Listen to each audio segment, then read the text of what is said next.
Hi, folks. You ever notice Democrats treat reality like a hostile witness? They can't answer a straight question without acting like you just accused them of a war crime. Case in point, Katie Porter, California's favorite discount whiteboard warrior, suddenly morphs into incredulous Karen the moment a journalist asks her if maybe, just maybe, she needs Trump supporters to win California's gubernatorial race. You'd think the journalist asked Katie to split the atom or something. And by the way, speaking of low IQ, right on cue, we've got AOC.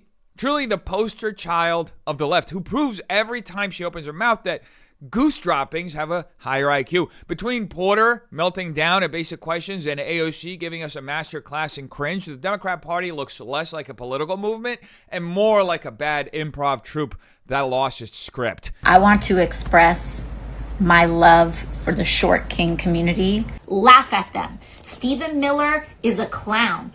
I've never seen that guy in real life, but he looks like he's like 4'10", and he looks like he is angry about the fact that he's 4'10". I don't believe in body shaming. I am talking about how big or small someone is on the inside. Like, for example, I have no idea how tall Andrew Tate is. No idea at all. But that guy looks to me like 5'3", like 5'3", 5'4". Whereas physically, men of smaller stature can come across. They are spiritually 6 foot. If you're a good dad, if you stand with women, if you're not belittling immigrants, you're like, 6'3", spiritually. I don't know. Am I being problematic? Well then, since we're using people's physical attributes to judge them spiritually, AOC comes off as a AAA cup. Needless to say, folks, the irony here is rich. She says, I'm not body shaming, while literally trying to use height as some bizarre stand-in for morality or political virtue. That's not reality. That's not how it works. And notice the sleight of hand. She only applies this little spiritual short versus tall trick to men who stand in their masculinity and in opposition to her ideology. That's why she drags Andrew Tate into this. The message is clear. Any man who refuses to be cucked into submission by leftist feminists has to be attacked, ridiculed, and emasculated. You don't debate his ideas. You shrink him down, make him small, mock him into irrelevance. And that reveals the deeper hypocrisy here. These are the same people who preach about acceptance, tolerance, and no body shaming. But when it comes to ridiculing men, suddenly the rule book flies out the window.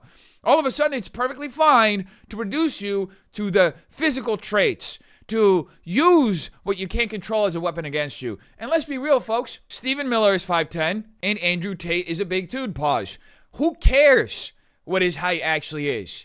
The point is, this culture of selective shaming exposes the Democrat playbook. Redefine masculinity as toxic, belittle anyone who resists and dares to stand in masculinity, and pretend it's all in the name of compassion, when in reality, it's just about control. Oh, and speaking of control, Democrats are already cheating in this special election happening here in California to decide the redistricting that Gavin Newsom has been trying to shoehorn into existence. Los Angeles resident Jeff Berry received 3 ballots, one for him, one for his wife, and a third ballot for someone he doesn't know, Winona M. McGuire. It was not the family from whom we bought the house last spring, and I wasn't familiar with it. So I Googled it, and I was a bit surprised by what I found. Berry discovered that the person's name who was on the third ballot passed away back in 1994.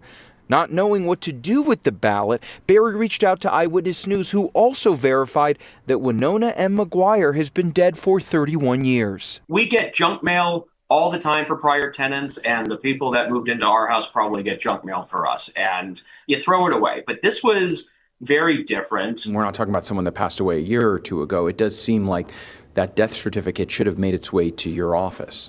Right, and I'd have to look at that specific case to see if that death certificate has the same matching criteria that would enable us to match it to that voter registry. These people are crooks, folks. The fact that the registrar is even hedging, creating some kind of bureaucratic hurdle when it's already been proven that this woman has been dead for more than 30 years tells you everything you need to know about California's election system.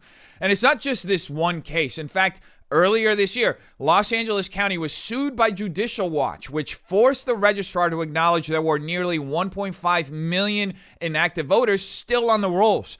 People had either died, moved out of state, or were otherwise ineligible. Why do Democrats fight every effort to clean these rolls? Well, I'll explain. And I'll say allegedly here because it's hard to prove in every single case, but this is how the game is often played by Democrats. Those extra ballots that show up in apartment complexes or homes get scooped up by their operatives in their ground game. They knock on doors, they fish ballots out of piles of mail, they even offer little incentives like a $5 Starbucks gift card to help you hand over your ballot or let them deliver it for you. Then those ballots get brought back, filled out however they want, and dropped off. And thanks to California law, which allows so-called ballot harvesting and it has some of the weakest signature verification standards in the nation, those ballots get accepted. No voter ID, no same-day accountability, just an endless window of time where collected ballots can trickle in days after the election. And the more money you have, the more people you can flood into the field to scoop these ballots up, which means the party machine with the deepest pockets gets the manufactured turnout. That's why Democrats resist voter roll cleanups. That's why they fight voter ID. And that's why they keep expanding mail-in deadlines. It's not about access, it's about control. And until people are held accountable from the LA registrar all the way to Gavin Newsom, California will keep running elections that look less like democracy and more like organized theft. And since we're on the topic of retarded Democrats, the frontrunner in the California gubernatorial race, Katie Porter, just literally humiliated herself on television. And it is amazing to watch. What do you say to the 40% of California voters who you'll need in order to win, who voted for Trump? How would I need them in order to win, man?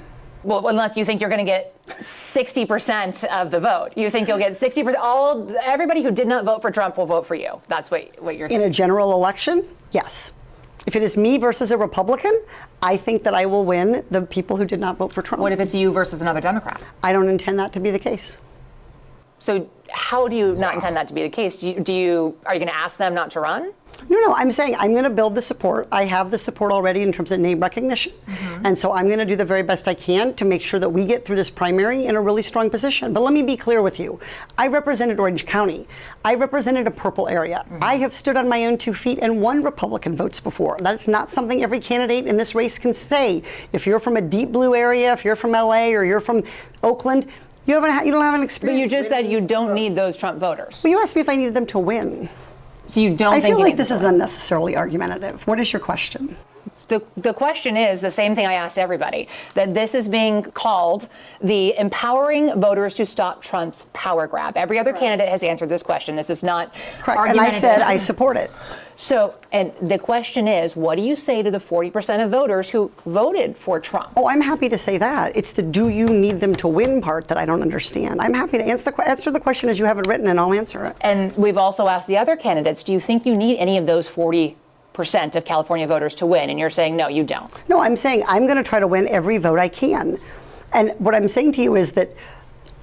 Well, to those voters. Okay, so you. Wow. I don't want to keep doing this. I'm going to call it. Wow. Thank you. You're not going to do the interview with us? Nope, not like this. I'm not. Not with 7 follow-ups to every single question you ask. Who cares? Every other candidate has answered. I don't care. Follow-ups. I don't care. Wow. I want to have a pleasant, positive conversation in which you ask me about every issue on this list. And if every question you're going to make up a follow-up question, then we're never going to get there. Ms. And Porter, we're just going to circle around. I am an investigative I have never reporter. had to do this before, ever. You've never had to have a conversation with to end a an reporter? interview. Okay, but every other candidate has done this. What part of I'm me? I'm running for governor because I'm a leader. So I am going to make. So you're not going to answer questions from reporters? Okay, why don't we go through? I will continue to ask follow-up questions because that's my job as a journalist, but I will go through and ask these, and if you don't want to answer, you don't want to answer. So nearly every legislative. I don't want to have an unhappy experience with you, and I don't want this all on camera. I don't want to have an unhappy experience with you either. I would love to continue to ask these questions so that we can show our viewers what every candidate feels about every one of these issues that they care about. And redistricting is a massive issue. We're going to do an entire story just on the responses to that question. And I've asked everybody the same follow-up question. Now, I've said this time and time again, folks, Democrats hate you. And Katie Porter's attitude is a perfect example. She flat out said she doesn't need Trump voters, then tried to backpedal when she realized she just basically written off 40% of the state. But the more telling thing is her automatic assumption that if you're a Democrat, you'll vote for her no matter what. Imagine how little she thinks of you, folks. She doesn't see you as an independent, discerning citizen who weighs policy. She sees you as someone too weak to make your own decisions, someone the party can coerce into doing exactly what the party needs you to do. That's why she got combative with this journalist, because in her world, questions are supposed to be softballs, not challenges. And this arrogance is nothing new for Porter, by the way. This is the same woman who earlier this year made up a story about her 12-year-old daughter being afraid of rape because Trump was in office. This is the same woman who supports biological men competing in women's sports. This is the same woman who has stood behind the most extreme woke policies and allegedly even abused her former partner. She doesn't care about you. She only cares about power. And she's already talking as though the primary is a done deal. Like the other Democrats will just poof, disappear and she'll coast into the general. That's how little she thinks of the voter. She assumes she's a shoo-in simply because of party dominance. But that's exactly why more and more Californians are leaving partisan politics altogether, adopting no party preference instead of being registered with a specific party. As we talked about a few days ago, no party preference registration is exploding, and those are Democrats defecting, thinking for themselves, saying no to the Democrat machine. So please understand this, folks. These Democrat politicians don't see you as people. They see you as vehicles to empower themselves. They evaluate your worth only by how useful you are for their climb. And unless voters start pushing back, California will keep getting ruled by arrogant careerists like Porter, who have spent 60 years in power and now see you as a lesser form of human. The true face of the Democrat Party is becoming clearer and clearer with every day that goes by, and it's increasingly undeniable that this is not a party built to serve the interests of the American people. It is a party built to divide and conquer. They don't want you to own a home. They don't want you to be able to afford groceries. They don't want you driving your own gas car or deciding what your child learns in school. They don't want you to have lower energy bills. What they want is for you to subsidize their pathway to self-enrichment. That's why Nancy Pelosi grows her fortune to over $100 million during her time in Congress. That's why Ilhan Omar went from being financially underwater with a negative net worth of $45,000 before joining Congress to then having tens of millions after a few years in Congress. And that same story repeats itself across the board. Every Democrat politician gets rich while telling you it's all for compassion, all for equity. It's a grift, folks. They are enriching themselves on the back of your struggles while selling you slogans. So don't be fooled. Don't let them continue to manipulate you. And I say this as a Republican. We need Democrats in this country. We need balance, we need debate, and we need competing ideas. But the current shape of the Democrat Party is just clearly unsustainable. It's a hollow machine that will eventually collapse under its own corruption. So here's a challenge. If you're a Democrat, demand more from your leaders. Demand candidates who earn your vote, not ones who just assume you'll vote for them just because they're Democrats. Spend 2 or 3 election cycles withholding that automatic support and watch how quickly the party scrambles to offer you something better. Ask yourself, what would politics look like if voters actually forced accountability? How different would California, how different would America be if you refuse to be treated as expendable? Because until that happens, folks, the Democrat Party won't change. And the country will keep paying the price for their obsession with destroying America so they can continue their power grab. Anyway, you tell me what you think in the comments down below. Hope you have a terrific day. Peace.